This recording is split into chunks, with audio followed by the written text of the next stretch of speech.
마태복음 6장 24절부터 34절까지 말씀을 제가 봉독하도록 하겠습니다. 24절. 한 사람이 두 주인을 섬기지 못할 것이니 혹 이를 미워하고 저를 사랑하거나 혹 이를 중히 여기고 저를 경히 여김이라. 너희가 하나님과 재물을 겸하여 섬기지 못하느니라. 그러므로 내가 너희에게 이르노니 목숨을 위하여 무엇을 먹을까, 무엇을 마실까, 몸을 위하여 무엇을 입을까 염려하지 말라. 목숨이 음식보다 중하지 아니하며 몸이 의복보다 중하지 아니하냐. 공중의 새를 보라. 심지도 않고 거두지도 않고 창고에 모아 들이지도 아니하되 너희 하늘 아버지께서 기르시나니 너희는 이것들보다 귀하지 아니하냐. 너희 중에 누가 염려함으로 그 키를 한 자라도 더할 수 있겠느냐. 또 너희가 어찌 의복을 위하여 염려하느냐. 들의 백합화가 어떻게 자라는가 생각하여 보라. 수고도 아니하고 길쌈도 아니하느니라. 그러나 내가 너희에게 말하노니 솔로몬의 모든 영광으로도 입은 것이 이 꽃 하나만 갖지 못하였느니라. 오늘 있다가 내일 아궁이에 던져지는 들풀도 하나님이 이렇게 입히시거든 하물며 너희일까 보냐. 믿음이 작은 자들아. 그러므로 염려하여 이르기를 무엇을 먹을까, 무엇을 마실까, 무엇을 입을까 하지 말라. 이는 다 이방인들이 구하는 것이라. 너희 하늘 아버지께서 이 모든 것이 너희에게 있어야 할 줄을 아시느니라. 그런즉 너희는 먼저 그의 나라와 그의 의를 구하라. 그리하면 이 모든 것을 너희에게 더하시리라. 그러므로 내일 일을 위하여 염려하지 말라. 내일 일은 내일이 염려할 것이요 한날의 괴로움은 그날로 족하니라. 아멘.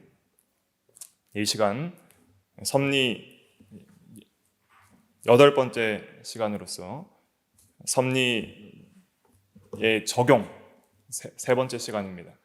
그래서 오늘 말씀의 제목은 하나님 아버지를 굳게 신뢰하라.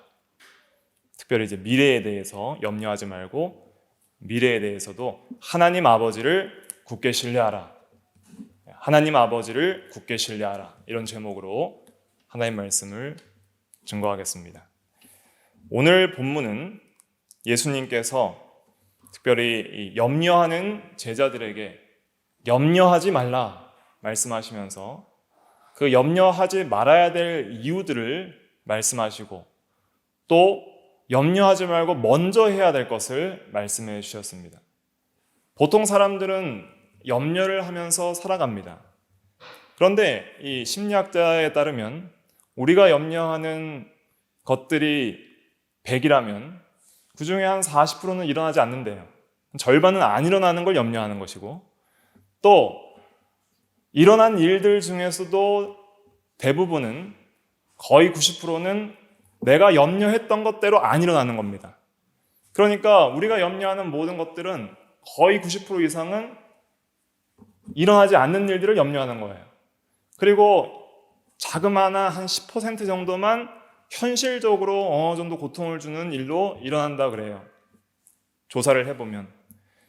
예수님께서도 이 염려가 얼마나 무익한지를 말씀하시면서 너희가 염려함으로 키를 한 자나 더할 수 있느냐 이렇게 말씀을 하셨습니다.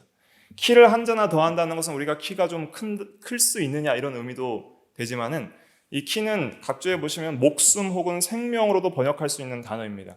그러니까 너희가 염려함으로써 그 염려함이 너희의 목숨을 조금이라도 연장시키는 데 도움이 되더냐 이런 말씀이에요. 그러니까 우리가 염려하는 그 모든 염려는 아무리 해도 무익하고 실제적으로 우리에게 전혀 유익이 없다는 것을 예수님께서도 말씀을 하시는 것이죠. 그런데 세상 사람들은 염려를 많이 합니다. 그리스도인들도 염려를 많이 합니다. 대표적으로 염려가 4가지가 나오는데 첫째는 목숨을 위하여, 내 생명을 위하여 무엇을 먹을까, 무엇을 마실까, 먹고 마시는 문제를 염려한다는 거예요. 이것은 이스라엘 백성들이 광야 출애굽 이후에 광야에서 염려했던 것입니다. 먹을 것이 없어서 애굽 양식을 그리워하면서 우리가 굶어 죽겠다고 원망했고 마실 물이 없어서 목말라 죽겠다고 원망했던 그 애굽 사람들처럼 오늘날도 실제적인 의식주 문제, 또 넓게는 돈 문제로 우리가 염려합니다. 또 몸을 위하여 무엇을 입을까 염려를 하죠. 옷이 그렇게 많은데도 입을 옷이 없다고 염려를 하고, 또 실제적으로 우리가 옷뿐만 아니라 자기를 꾸미고 자기의 영광을 위해서, 자기를 더 치장하기 위해서 그렇게 하지 못하는 것으로 염려할 때가 많이 있는 것입니다. 또 내일 일을 위하여 염려합니다. 아직 일어나지 않은 미래, 우리의 것이 아닌 미래의 사건들, 하나님의 주권에 속한 미래의 사건들을 미리부터 염려하면서 근심하게 되는 것이죠. 그러한 염려는 어디에서 오는 것이냐면 아버지를 신뢰하지 않으면서 오는 것입니다. 어린아이들에게 물어보면, 저도 아이가 7살, 4살짜리 아이가 있는데 아이들에게 너는 근심들이 있느냐 하면 없대요. 왜 없냐면 필요한 게 있으면 부모님한테 달라고 하는 것입니다. 염려가 없는 거예요. 아이들은 배가 고프면 자기가 어떻게 밥을 먹을까 염려하지 않고 엄마 밥 줘, 아빠 밥 줘 이렇게 하는 것입니다. 부모를 의지하고 신뢰하기 때문에 부모님께 부탁하고, 부모는 반드시 나의 배고픔과 나의 염려를 채워주실 것이라는 굳은 확신과 그런 의지하는 마음이 있으니까 그들은 미래를 부모님께 맡기고 염려하지 않는 거예요. 그러나 이제는 그 아이들이 장성해서 자기 스스로 서게 될 때에는, 독립할 때에는 또한 그러한 여러 가지 이제 자기 스스로 인생을 주도적으로 일하여 돈을 벌고 살아갈 때에는 많은 염려가 들어오겠죠. 학생들은 공부에 대한 염려, 또 직장에 나아가서는 일에 대한 염려, 또 자녀 양육에 대한 염려, 또 미래에 대한 모든 일에 있어서 그것이 실패하지는 않을까 하는 그런 염려들이 있지만은, 그러나 우리에게는 육신의 부모보다 더 굳게 신뢰해야 할 누가 계시는 거예요? 하나님 아버지가 있는 거예요. 육신의 부모가 좀 부족하고 또 혹시 안 계실지라도 우리에게는 항상 우리와 함께 하시고 우리의 모든 필요를 아시고, 너희 하늘 아버지께서는 너희에게 있어야 할 것을 다 아시느니라 그랬어요. 모든 필요를 아시는 그 하나님께서 우리의 아버지로서 계시다는 그 믿음이 우리로 하여금 현재를 살아갈 때의 모든 염려로부터 해방시켜주는 거죠. 그런데 이 아버지에 대한 믿음이 없고, 아버지가 계시다는 믿음이 없고, 아버지께서 우리의 모든 필요를 우리보다 더 잘 아신다는 믿음이 없고, 또 가장 필요한 때에 가장 합당한 방법으로 하나님의 뜻대로 하나님의 때에 가장 선한 것으로 주시는 아버지라는 그 믿음이 없으니까 우리가 염려하는 것입니다. 너희가 아들에게 생선을 달라 하면 뱀을 주며 떡을 달라 하면 돌을 주느냐? 너희가 악할지라도 아들에게 좋은 것을 주는데 하물며 너희 하늘 아버지께서 너희에게 좋은 것으로 주시지 아니하겠느냐? 그러면서 구하라 찾으라 두드리라 말씀을 하셨던 것이죠. 그래서 우리는 이 세상에서 고아와 같은 자들이 아닙니다. 우리는 항상 영혼의 아버지가 계신 분이에요. 또 우리는 이 세상에서 과부 같은 자들이 아닙니다. 우리는 신랑 되신 예수 그리스도가 있는 분입니다. 또 우리는 종으로서 주인이 계십니다. 주님이 계십니다. 종의 모든 삶은 누가 책임지는 거예요? 주인이 책임지는 거예요. 주인이 종을 사고 주인이 소를 샀습니다. 밭을 가려고 소를 샀으면 소는 먹을 것을 걱정 안 하는 거예요. 소는 뭐만 하면 돼요? 주인이 시키는 일, 밭 가는 일만 하면 그 소가 주인에게는 귀하기 때문에 여물과 먹을 것을 주는 거예요. 그래서 우리는 하나님이 누구시며 그 하나님이 어떠한 분이시며 그 하나님이 우리에게 어떻게 선하게 대하시며 우리의 삶을 섭리하시는지를 깨달을 때에, 그때 우리는 모든 염려로부터 해방될 수 있고 하나님을 굳게 신뢰할 수 있는 거예요. 그런데 왜 하나님을 신뢰하지 못하고 염려하냐면 하나님을 모르기 때문입니다. 하나님을 믿지 않기 때문입니다. 하나님이 계신지를 몰라요. 자기 주도적으로 자기가 중심이 되어서 선악을 자기가 분별하고 하나님으로부터 독립하고 자율성을 가지고 자기 중심의 자기 왕된 삶을 살아가는 그런 선악과를 따먹고 자기가 왕되려고 했던 아담과 하와처럼 그렇게 하나님 없는 삶을 살아가니까 우리의 인생을 내가 책임지려다 보니까 염려와 근심이 들어오는 겁니다. 그런데 모든 것을 하나님께 맡기면서 우리가 믿음으로 살아갈 때에 먼저 그의 나라와 그의 의를 구한다는 것은 하나님의 통치를 받는 삶을 산다는 거예요. 그의 나라를 구한다는 것은 하나님을 왕으로 삼겠다는 뜻입니다. 하나님 나라에서 하나님만을 왕으로 삼고 그의 나라를 구한다는 것은 그 왕적 하나님의 통치가 우리 삶 가운데 임하소서, 그리고 그 하나님의 통치에 복종하지 않는 나의 죄를 회개하면서 그 하나님의 통치에 복종하면서 살기를 원합니다. 하나님만을 왕으로 섬기는 삶을 살기를 원합니다. 그렇게 살지 못하는 나를 용서하시고 예수 그리스도와 함께 나의 육체의 정과 욕심을 십자가에 못 박으시고, 이제는 내가 그리스도와 함께 십자가에 못 박혔나니 이제는 내가 사는 것이 아니라 그리스도께서 내 안에 사시는 삶을 살게 하여 주시옵소서. 그것이 하나님의 나라를 구하는 거예요. 매일의 삶 속에서 우리는 하나님의 말씀의 통치를 못 받죠. 하나님의 말씀을 듣고 알지만은 그 말씀대로 믿고 순종하는 면이 부족하죠. 그럴 때에는 하나님의 나라가 아직은 완전하게 임하지 않는 거예요. 그러한 것을 한탄하면서 주님의 말씀의 통치가 우리의 삶 가운데, 우리의 마음 가운데 더욱 충만하게 임하여서 우리의 죄를 소멸하시고 하나님의 의로운 통치가 우리의 삶 가운데 임하게 하여 주시옵소서. 하나님만을 왕으로 섬기며 하나님만을 굳게 신뢰하는 삶을 살기를 원합니다 하는 것이 먼저 그의 나라와 그의 의를 구하는 것입니다. 그것은 하나님의 섭리를 믿는 거예요. 하나님의 왕되심을 믿는 거예요. 그리고 그렇게 말씀대로 믿고 순종하는 것이 하나님 앞에 의예요. 첫째로는 예수 그리스도의 의를 믿음으로 받는 것이 그의 의를 구하는 것이고, 그 예수 그리스도의 의를 받아서 법적으로 칭의를 받은 자가 이제는 실제적으로 중생과 또 성화를 통해서 하나님 앞에 실제적인 순종을 통해 의롭게 살아가는 것. 순종이 의이고 생명입니다. 순종이 의이고 생명이에요. 불순종이 죄고 사망입니다. 그러니까 실제 순종하는 삶을 통해서 하나님 앞에 의롭게 살 수 있는 거예요. 이것이 공식입니다. 꼭 기억하십시오. 순종이 의이고 의는 생명이고 불순종이 죄고 죄는 사망입니다. 그래서 그의 의를 구하라는 것은 하나님 앞에 의로운 것을 구하는 것인데, 첫째 구해야 될 것은 예수 그리스도의 완전 의고, 그리고 둘째로는 우리가 그리스도를 본받아서 실제적으로 이제는 그리스도 앞에 그리스도를 닮은 삶으로서 선한 삶, 순종의 삶, 말씀 순종의 삶을 살아가는 것, 그것이 하나님의 의를 구하는 거예요. 그러니까 하나님의 왕적 통치와 그 나라에서의 삶과 말씀의 지배와 그 다음에 말씀을 믿고 순종하는 삶을 먼저 구하고, 그 구하는 그러한 삶을 살면서 이제는 믿음으로 성실하게 부지런히 게으르지 않고 살아가는 모든 자에게 하나님께서 반드시 이 모든 것을 뭐하여 주실 거 믿는 거예요? 더하여 주실 거 믿는 거예요. 나의 육신의 필요, 나의 영혼의 필요, 나의 영육 전체의 필요와 나의 영육 전체의 구원에 필요한 모든 은혜를 하나님께서, 그 아버지께서 우리에게 모든 필요를 아시는 그 전지하신 아버지께서 우리의 필요를 채워주실 것을 믿고 사는 거예요.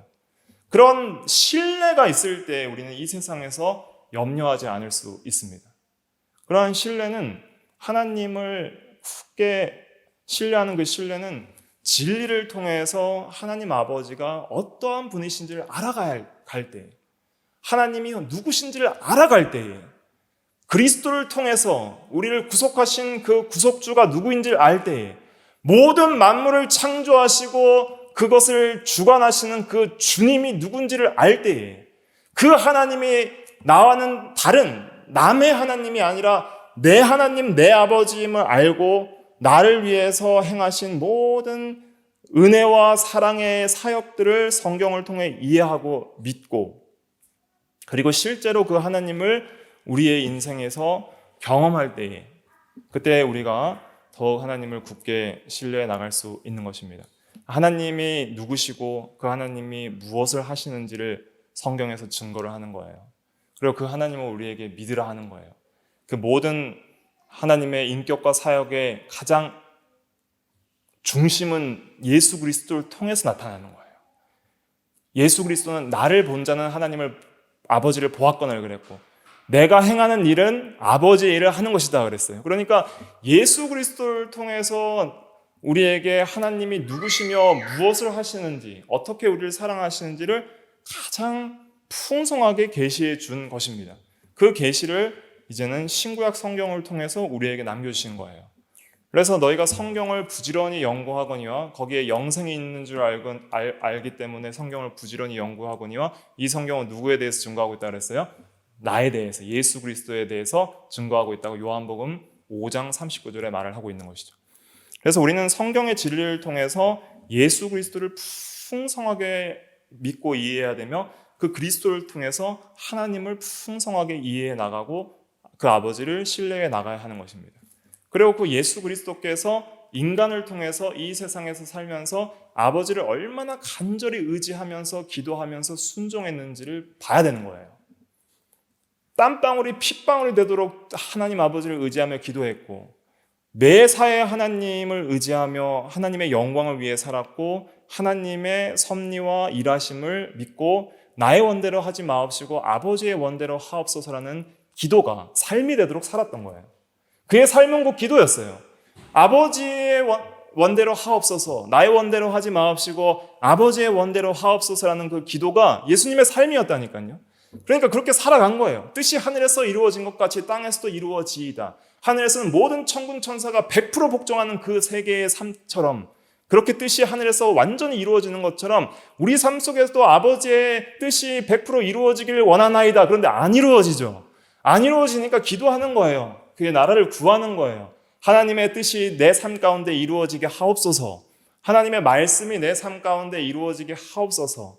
그렇게 기도하는 그 기도의 삶 속에는 아버지께 모든 것을 맡기는 그 굳은 신뢰가 있는 것이죠.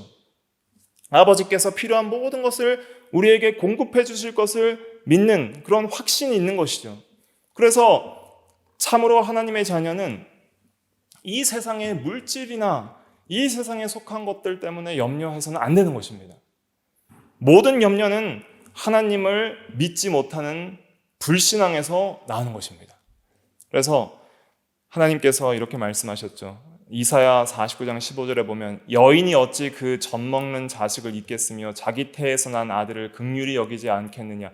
그들은 혹시 잊을지라도 나는 너를 잊지 아니할 것이라 그랬습니다.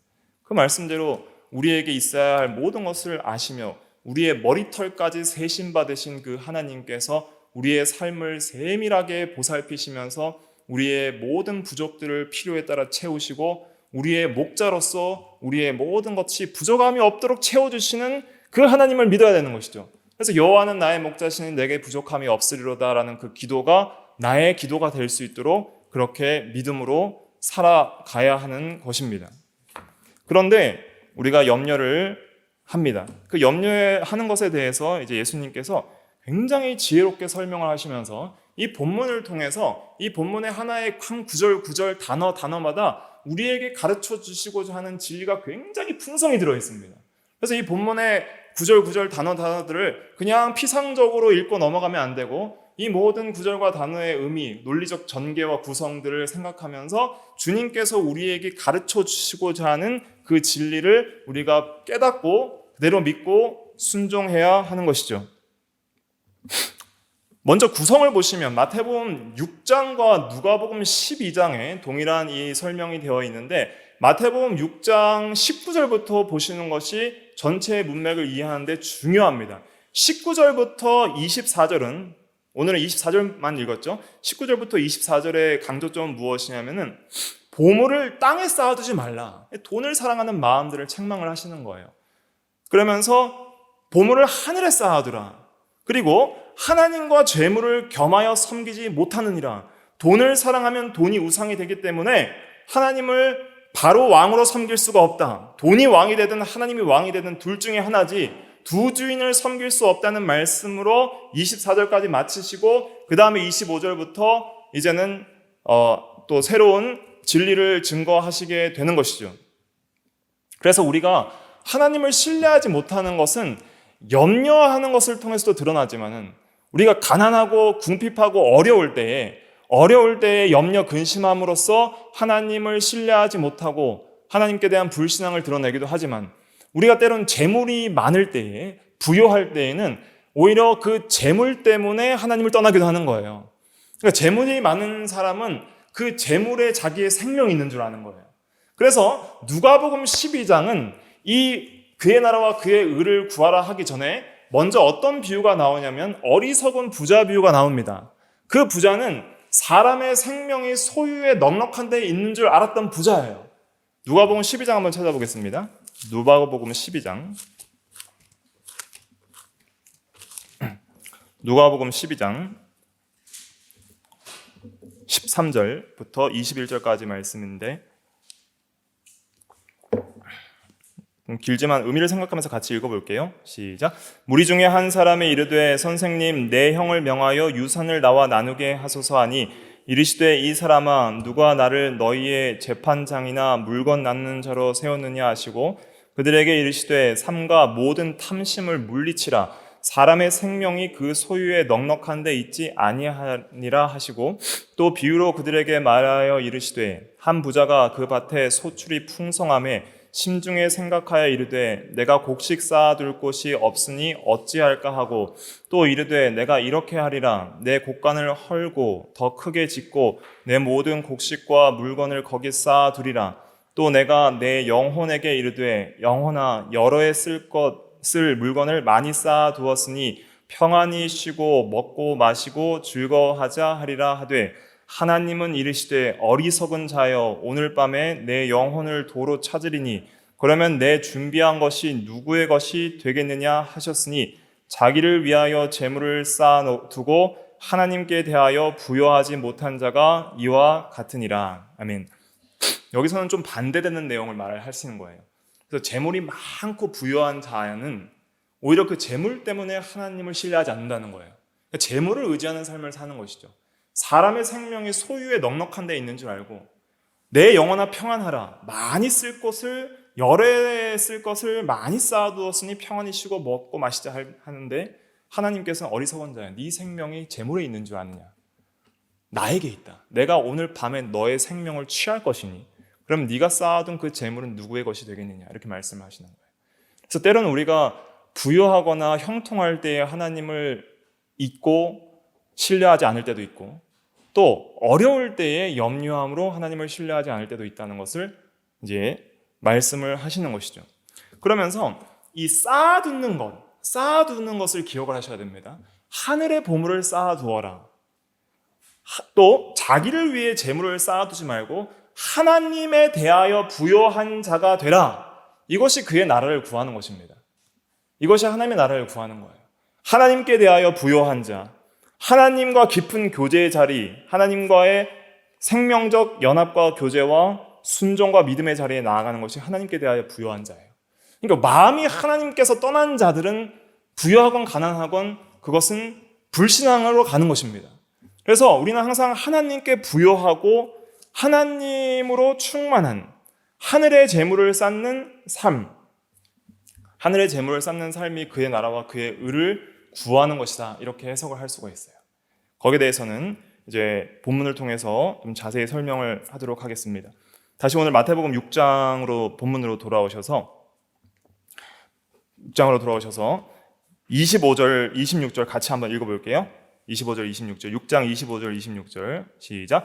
그러므로 내가 너희에게 이르노니 목숨을 위하여 무엇을 먹을까, 무엇을 마실까, 몸을 위하여 무엇을 입을까 염려하지 말라. 목숨이 음식보다 중하지 아니하며 몸이 의복보다 중하지 아니하냐. 공중의 새를 보라. 심지도 않고 거두지도 않고 창고에 모아 들이지도 아니하되 너희 하늘 아버지께서 기르시나니 너희는 이것들보다 귀하지 아니하냐. 아멘. 그래서 염려하지 말 이유 첫 번째는 무엇이냐면 목숨이 음식보다 중하지 아니하며 몸이 의복보다 중하지 아니하냐 이거예요. 하나님께서 목숨을 주셨습니다. 그렇죠? 목숨이 중요합니까? 음식이 중요합니까? 목숨이 중요한 거예요. 중요한 것을 주신 하나님께서 덜 중요한 것을 주시지 않겠느냐 이런 뜻입니다. 몸이 중요합니까? 옷이 중요합니까? 몸이 중요한 거예요. 중요한 몸을 주신 하나님께서, 몸을 내신 하나님께서, 몸을 창조하신 하나님께서 덜 중요한 의복은 주시지 않겠느냐는 거예요. 하나님의 섭리를 믿으라는 것이죠. 하나님께서 모든 것을 창조하시고 보존하시고 다스리는 하나님의 섭리, 그것을 믿으라는 뜻입니다. 그 믿음을 강화시키기 위해서 두 가지 예를 드는데, 첫째는 공중에 나는 새, 둘째는 백합화입니다. 들의 백합화. 첫째, 공중에 나는 새를 보라 그랬습니다. 심지도 않고 거두지도 않고 창고에 모아 들이지도 아니하되, 곡식을 심는 게 없어요. 새는. 또 거두는 추수도 없어요. 창고에 저장하는 것도 없어요. 부자랑 상반되죠? 부장은 모아드리고 창고를 여러 개 지어서 저장했잖아요. 근데 오히려 이 새는 저장하는 것도 없고 심고 거두고 모아드리는 것이 없어요. 그런데 새는 하루하루 살아요. 근데 천부께서는 이 새를 하루하루 일용할 양식을 주셔서 기르신다는 거예요.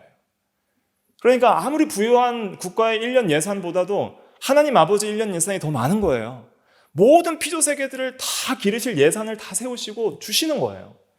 그것을 말씀하시면서 이 공중의 새에 대해서 누가복음 12장에서는 까마귀를 예로 듭니다. 까마귀를 어떻게 기르시는지 까마귀를 생각해 보라는 거예요. 까마귀는 구약시대에 따르면 비둘기와는 상반되게 부정한 짐승입니다. 시체를 먹는 부정한 짐승이에요.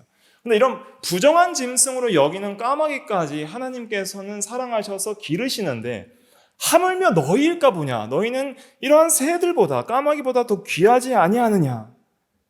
그렇게 하나님의 형상대로 하나님의 자녀로 예수 그리스도의 피를 통하여 구속함을 받은 하나님의 자녀들을 하나님께서 귀하게 여기고 가장 귀하게 여기고 사랑하실진데 왜 너희들은 믿음이 없어서 하나님을 의지하지 못하느냐? 이렇게 책망을 하시는 것이죠.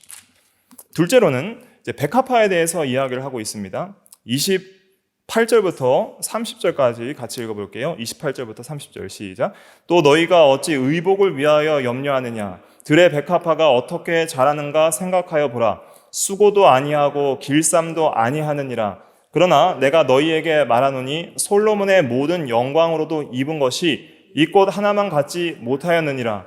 오늘 있다가 내일 아궁이에 던져지는 들풀도 하나님이 이렇게 입히시거든 하물며 너희일까 보냐? 믿음이 작은 자들아. 아멘. 들에 있는 백합화는 누가 봐요? 아무도 안 보고 지나갈 수도 있는 거예요.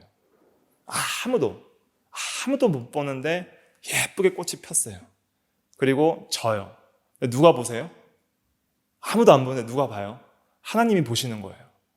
하나님의 영광을 위해 창조된 모든 피조물들은 하나님이 항상 보시는 거예요. 그러니까 들에 폈다가 아무도 안 봐주고 아껴주지 않고 지는 그 백합화조차 하나님께는 귀한 것이고 하나님께서는 보시고 하나님이 보시기 때문에 그것은 의미가 있는 존재인 거예요. 그런데 그 백합화를 하나님께서는 놀라운 아름다운 꽃으로 그렇게 입혀주시는데 그 입힘이 솔로몬의 모든 영광으로도 입은 것이 이스라엘 나라 왕 중에 가장 영광스러운 왕이라 하면 솔로몬이라 할 수 있는데 그 솔로몬이 입은 옷보다 더 영광스러운 옷이 백합화라는 거예요. 왜냐하면 사람들은 아무리 이 옷을 잘 만들어도 백합화 같은 그러한 향기와 재질로 그렇게 아름답게 만들 수가 없어요. 조화를 아무리 아름답게 만들어도 생화보다는 좋을 수가 없는 거예요. 아무리 옷감을 잘 짜도 그 꽃의 아름다움과 향기를 그대로 그보다 더 위대하게 만들 수가 없듯이 모든 그 영광으로 입은 사람의 옷들은 꽃 하나만 갖지 못하다는 그 말씀입니다. 그런데 아무도 보아주지 않는 그냥 들에 핀 그 백합화가 잠깐 피었다가 지는 그 백합화, 그 들풀도 그냥 지면은 그냥 아궁이에 던져 땔감으로 쓰게 될 그런 하찮은 풀도 하나님께서 이렇게 아름다운 옷으로 꽃으로 입히시는데 하물며 너희일까 보냐? 너희는 이 많은 꽃들보다 더 귀하지 아니하느냐? 믿음이 작은 자들아, 이렇게 책망을 하시는 것이죠. 그래서 우리는 이 세상을 살아가면서 귀한 것, 우리가 얼마나 귀한 존재로 여김을 받는 것임을 또 아는 것이 중요합니다. 그것은 예수 그리스도의 구속을 통해서 우리에게 나타나는 거예요. 아들을 아끼지 아니하시고 주시니가 이 모든 것을 너희에게 주시지 않겠느냐 그랬죠. 로마서 8장에. 한번 찾아볼까요? 로마서 8장 32절 말씀. 로마서 8장 32절 말씀 같이 읽어볼게요. 시작. 자기 아들을 아끼지 아니하시고 우리 모든 사람을 위하여 내주신 이가 어찌 그 아들과 함께 모든 것을 우리에게 주시지 아니하겠느냐. 그래서 모든 것을 주신다는 것은 모든 선한 것들을 주신다는 거예요. 그런데 우리가 느끼기에 고난도 다 선한 것입니다. 그래서 고난과 역경과 시험들도 다 주세요. 그러나 모든 것을 이길 수 있는 그런 영육간에 필요한 모든 은혜들도 다 주시고 필요를 채워주시는 것이죠. 그리스도를 통해서 구속함을 받은 우리를 하나님께서 사랑하시는데 하물며 너희일까 보냐? 믿음이 작은 자들아, 이 모든 것을 너희에게 있어야 할 줄 아시고 주시리라 하는 것을 믿으라는 것입니다. 그러면서 하나님의 전지함, 모든 것이 너희에게 있어야 할 것을 아시는 하나님의 전지함을 믿고 먼저는 그의 나라와 그의 의를 구하라, 그렇게 말씀을 하시고 있는 것입니다. 31절부터 33절까지 같이 읽어볼게요. 31절부터 33절까지 시작. 그러므로 염려하여 이르기를 무엇을 먹을까, 무엇을 마실까, 무엇을 입을까 하지 말라. 이는 다 이방인들이 구하는 것이라. 너희 하늘 아버지께서 이 모든 것이 너희에게 있어야 할 줄을 아시느니라.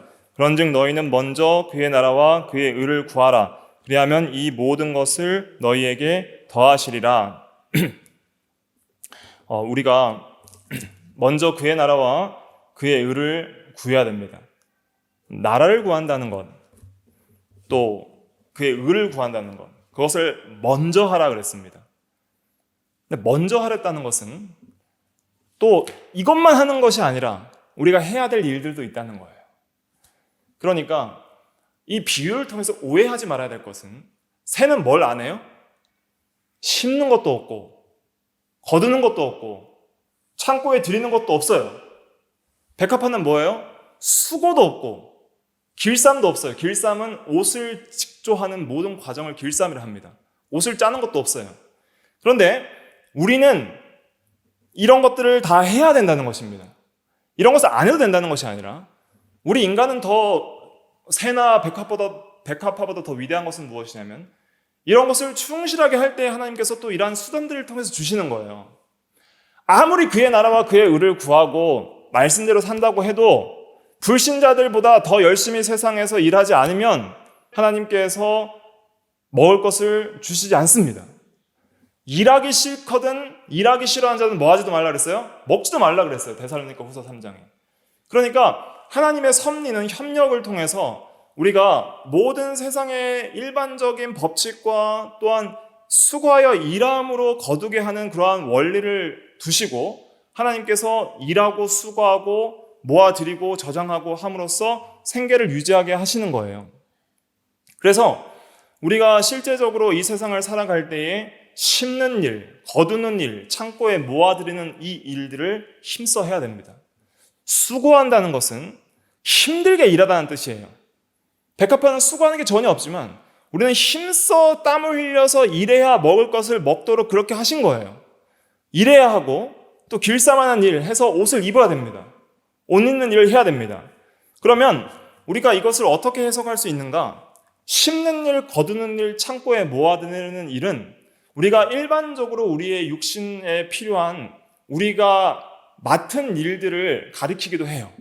학생은 공부해야 좋은 대학에 가는 것이고, 직장인은 열심히 일을 해야지 돈을 벌 수 있는 것이고, 또 자기의 맡은 일을 해야지 뭔가 이루어지는 거예요. 일하지도 않고 게으르게 살면서 하나님께서 모든 것을 해주시겠지 하는 것은 그것도 불신앙입니다. 그건 말씀 순종이 아닌 것이죠. 수고하고 옷 입는 생활을 해야 됩니다. 그런데 이것은 첫째로는 그의 나라와 그의 의를 구하는 삶으로서 이것을 하라는 뜻이 있는 거예요. 영적인 심는 일, 거두는 일, 모아드는 일, 영적인 수고와 길쌈이 있어요. 그러니까 이 비유를 통해서 그의 나라와 그의 의를 구하는 것을 설명을 해주시는 거예요. 심는 거는 어떤 일이 심는 것입니까? 말씀을 심는 것이 심는 겁니다. 말씀을 부지런히 심어야 됩니다. 그래서 예수님께서 씨 뿌리는 비유를 통해서 말씀을 심는 걸 가르쳐 주신 거예요. 그래서 말씀을 내 마음에 계속 심어야 됩니다. 하나님의 말씀을 읽는 자와 듣는 자와 그 말씀을 지키는 자가 복이 있다고 그랬잖아요. 그래서 우리의 말씀을 우리의 마음에 부지런히 심고, 그리고 거두어 드리는 것은 이제는 열매 맺는 걸 가리키는 거예요. 열매 맺고 모아서 저장하는 것은 이제는 말씀으로 풍성한 삶을 살아가는 것을 가리키는 것이죠. 그래서 야고보서 3장 마지막에는 화평으로 심어 의의 열매를 거두니라 그랬습니다. 너희가 무엇으로 심든지 심은 대로 거두리라는 말씀이 갈라디아서 6장에 있습니다. 갈라디아서 6장 한번 찾아볼까요? 갈라디아서 6장. 갈라디아서 6장 말씀.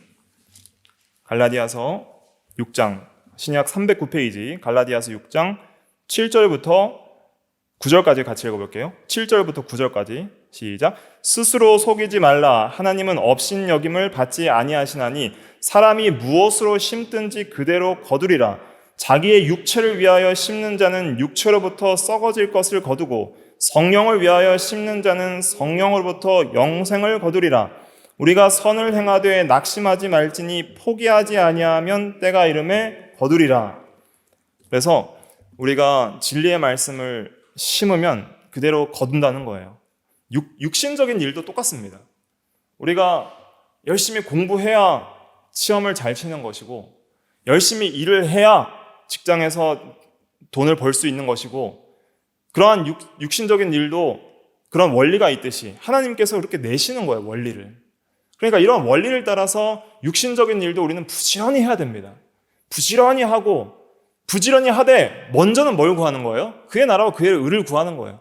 말씀대로 순종하고 말씀 위반인 것은 하지 않으면서 믿음으로 살아가면서 내가 맡은 육신적인 일, 자기가 어떠한 직책과 직업을 가졌든지 그 일을 최선을 다하는 거예요. 게으르지 말고 부지런하게 일하고, 학생들은 부지런히 공부해야 됩니다. 책을 읽어야 되고 열심히 공부를 해야지 하나님의 영광을 위하여 더 크게 쓰일 수 있는 거예요. 그런데 그의 나라와 그의 의를 구한다고 자기가 맡은 일 다 팽개치면은 공부 못하는 사람이 되는 거예요. 또 직장인들은 자기가 맡은 직장에서 최선을 다해서 일해야 그것이 이방인들에게도 하나님의 영광을 드러내는 일이 되고, 하나님께서 그 모든 일들을 통해서 또 그의 나라와 그의 의를 먼저 구하고 또 열심히 세상 일도 하면서 하나님께서 그러한 삶을 통해서 하나님의 영광을 드러내게 하시는 거예요. 그런데 우리가 육신적인 일도 무엇으로 심든지 그대로 거두는 것처럼 영적인 일도 똑같습니다. 성령을 위하여 심는 자는 성령으로부터 영생을 거두고 육체를 위하여 심는 자는 육체로부터 썩어질 것을 거둔다 그랬어요. 성령으로 심는다는 것은 성령의 감동을 따라 말씀을 내 마음에 심는다는 거예요. 말씀을 심으면 때로는 우리가 길가와 같은 마음이 되면 그 말씀을 즉시 굳은 마음으로 받아쳐버립니다. 길가는 받아치는 거예요. 이것은 불신자에 해당하는 말이기도 하지만 우리 성도들도 그럴 수 있는 거예요. 성도들도 길가와 같은 굳은 마음이 되면은 그냥 말씀이 전혀 내 마음에 들어오지 않는 때가 있습니다. 그리고 돌밭과 같은 마음은 어떤 마음이냐면, 이것은 잘 이해하셔야 되는데, 돌밭은 이 흙이 많이 있는데 돌이 좀 있는 게 아니에요. 돌밭은 견고한 바위 위에 흙이 얇게 있는 것이라 성경에 보면 누가복음, 마가복음, 마태복음 다 보시면 흙이 얇게 이렇게 있는 그 밭을 말하는 겁니다. 그러니까 뿌리를 내릴 수 없는 밭을 가리키는 거예요. 씨는 뿌려졌는데 씨가 뿌려지면 싹이 먼저 터요, 뿌리가 나요? 싹이 먼저 나죠? 싹이 나고 그 다음에 뿌리가 내립니다. 싹은 있다는 것은 말씀을 달게 받는 거예요. 하나님 말씀 좋구나, 달게 받아요. 근데 뿌리가 없어요. 그래서 해가 뜨겁게 내리칠 때에는, 그러한 시험과 고난이 올 때에는 즉시 말씀을 버리는 거예요. 그것도 불택자에 대한 두 가지 비운 것입니다. 길가와 돌밭은. 근데 우리도 그럴 때가 있어요. 우리 성도들도 겉은 온유한 마음같이 보이는데 속에는 자기중심의 완고한 마음이 있는 거예요. 그러니까 겉으로는 내가 듣기 좋아하는 말씀을 들어요. 근데 실제 내 삶 속에서 그걸 순종하려다 보니까 뭐와 부딪히는 거예요? 내 속에 있는 이 돌이랑 부딪히는 거예요. 이 돌은 나의 욕심이에요. 자기중심이에요. 자기중심, 욕심, 교만한 마음, 이런 생각들과 하나님의 말씀과 나의 생각이 부딪히니까 말씀을 버려버리는 거예요. 돌짝과 같은 마음이 우리에게도 있을 수 있는 것입니다. 근데 뿌리를 내리고 가지가 나고 줄기가 나도 가시밭과 같은 마음이 있어요. 이 가시밭은 마가복음에서는 세상의 염려와 재물의 유혹과 기타 욕심이라고 했습니다. 그것이 가시밭이에요. 그러니까 무엇을 먹을까, 무엇을 마실까, 무엇을 입을까, 내일 일을 위하여 염려하는 모든 게 뭐예요? 가시밭이에요. 가시밭이 있으니까 세상의 염려와 재물의 유혹, 재물의 근심 걱정, 기타 욕심들, 염려들이 가시밭처럼 이렇게 나의 기운을 막아서 이제는 믿음으로 하나님의 나라와 그의 의를 구하는 삶을 살아가는데 그거를 못하게 하는 거예요. 염려를 하면은 전진하지 못합니다. 염려하게 되면 일을 못해요. 염려를 하면 현재를 충실하게 믿음으로 살아갈 수가 없습니다. 염려 속에서 낙심하는 사람은 현재를 믿음으로 힘있게 살아가지 못합니다. 그런 어떤 동기와 담력을 잃어버리게 하는 게 염려예요. 그런데 내일 일을 염려하지 말라는 것은, 한날의 괴로움은 그날에 족한다는 것은 매일 하루를 하나님을 의지하면서 충실하게, 신실하게, 부지런하게 살으라는 거예요. 염려를 하지 않을 때에 그때 하루 내 삶을 주관하시는 하나님을 믿고 하루를 힘있게 부지런히 살아갈 수 있다는 뜻입니다. 그래서 우리가 우리의 마음속에 하나님의 말씀을 많이 심어서 이제는 그 말씀들이 열매 맺어서 거두고 또 저장하는 그런 어떤 영적인 추수, 그리고 그 영적인 추수의 마지막은 언제 이루어지는 거예요? 주님 재림 때에 이제는 우리 모든 택한 자들은 알곡처럼 추수될 그런 날이 있는 거예요. 그때를 소망하면서 우리가 우리의 삶 속에서 매일 성령의 열매, 빛의 열매, 의의 열매 이러한 것들을 거두는 일, 그러한 것들을 잘 말씀의 씨앗을 심어서 열매 맺는 일들을 하는 것이 중요하고, 그 다음에 또 육신적인 일들도 믿음으로써 부지런하게 하는 것이, 그것이 말씀을 순종하고 또 그의 나라와 그의 의를 잘 구하는 삶이다 하는 것을 깨달아야 하는 것입니다. 또 수고하고 길쌈을 하지 않아도 옷을 입는 백합화와 달리 우리는 수고하고 길쌈을 해야 옷을 입습니다. 그래서 옷을 사서 옷을 입고, 또 우리의 어떤 명예와 또 우리의 어떤 인격은 우리가 수고한 만큼 만들어지는 거예요. 신앙 인격은 우리가 수고한 만큼 만들어지는 거예요. 그래서 성경에는 누구로 옷 입으라는 말씀이 있어요? 예수 그리스도로 옷 입으라는 말씀이 있습니다. 그것이 그의 의를 구하는 겁니다. 그러니까 우리의 의는 예수 그리스도의 의밖에 없으니 예수 그리스도의 의를 옷 입고 칭의에 대한 것이고, 또 실제로 새 사람을 입으라 그랬어요. 새 사람을 입는 생활이 이제는 더 정결한 옷들을, 또 예수를 담는 의의 신앙 인격들을 만들어 나가는 것입니다. 한 구절 찾아보겠습니다. 로마서 13장 마지막 절입니다. 로마서 13장 마지막 절. 로마서 13장 12절부터 14절 의미를 생각하면서 같이 읽어볼게요. 시작. 밤이 깊고 낮이 가까웠으니 그러므로 우리가 어둠의 일을 벗고 빛의 갑옷을 입자. 낮에와 같이 단정히 행하고 방탕하거나 술 취하지 말며 음란하거나 호색하지 말며 다투거나 시기하지 말고 오직 주 예수 그리스도로 옷 입고 정욕을 위하여 육신의 일을 도모하지 말라. 예수 그리스도로 옷 입으라. 이것이 그의 의를 구하는 거예요. 그래서 그리스도의 의의 옷을 주시옵소서. 예수를 믿는 즉시 입는 거예요, 이것은. 그래서 칭의는 예수 믿을 때 즉시 예수 그리스도의 그 외재적 의가 우리에게 전가되어서 그리스도의 의로 우리가 의롭다 하심을 받는 것이 하나님 앞에 얻는 법정적 칭의입니다. 그런데 그것은 법적인 문제이고, 실제적으로 우리가 예수 그리스도를 닮아가는 삶을 통해서 우리의 신앙 인격이 그리스도로 옷 입는 것처럼 더욱더 그리스도를 닮아가는 삶을 살아야 됩니다. 그것을 또 에베소서 4장에서는 새 사람을 입는 것으로 말을 했죠.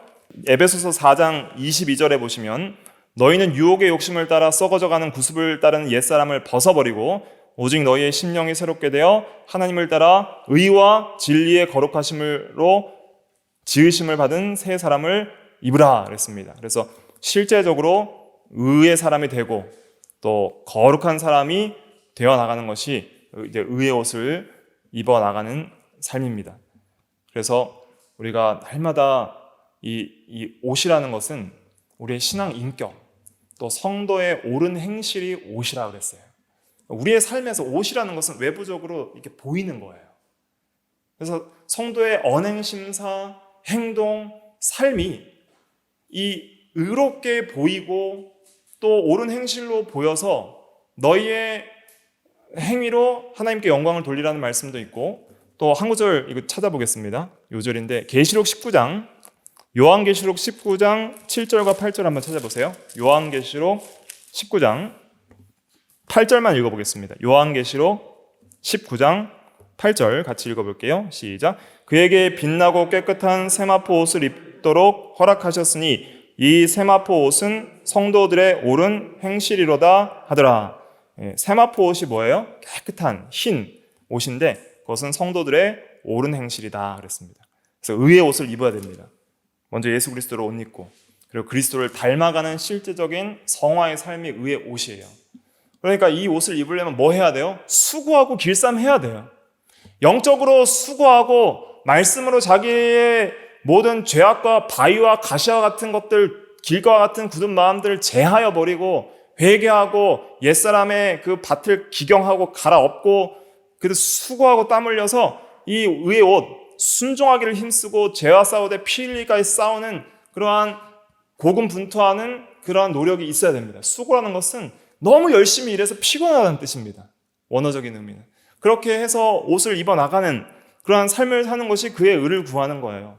그래서 하나님 앞에 하나님의 통치와 하나님 앞에 의로운 삶을 구해 나가면서 이제는 믿음으로 또 그렇게 먼저 그의 나라와 그의 의를 구하고 이 세상에서 내게 맡겨준 일들을 게으르지 않고 부지런히 해 나가고 이제 결과는 누구에게 맡기는 거예요? 하나님께 맡기면 하나님께서는 반드시 이 모든 것을 더하여 주시고 채워주시리라.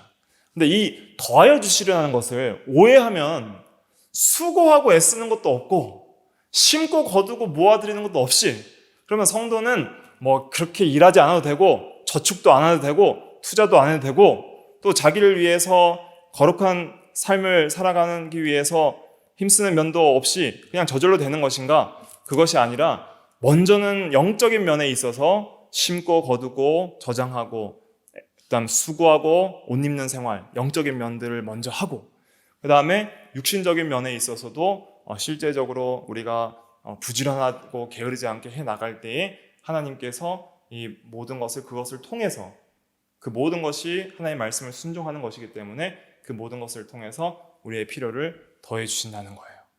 그래서 이것을 오해해서 완전히 어떤 잘못된 종교 중독에 빠져서 그냥 기도만 하고 말씀만 읽고 세상 일을 하지 않으면서 일만 만드는 자들이 있다 그랬어요. 데살로니가 후서에 보면.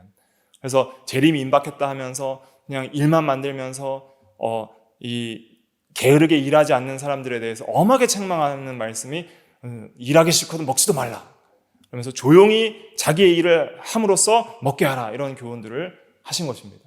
그래서 우리가 그의 나라와 그의 의를 구하는 데 있어서 먼저는 믿음으로 말씀을 굳게 의지하고 믿고 순종하는 면, 기도하는 생활, 또 말씀대로 사는 생활을 먼저 잘 해나가고 재물을 섬기거나 염려하는 면을 다 치워버리는 것이 그것을 잘하는 겁니다. 그러면서 그의 나라 그의 의를 구하면서 세상 사람들이 보기에도 참으로 성실하게 일한다는 그러한 모습들이 보여야 되는 거예요. 다니엘은 그 대적자들이 6장에 보면 흠을 찾으려고 봤는데 하나도 율법을 준수하는 것으로 흠을 잡는 것 외에는 흠 잡을 것이 없을 정도로 국사를 잘 처리했다 그랬어요.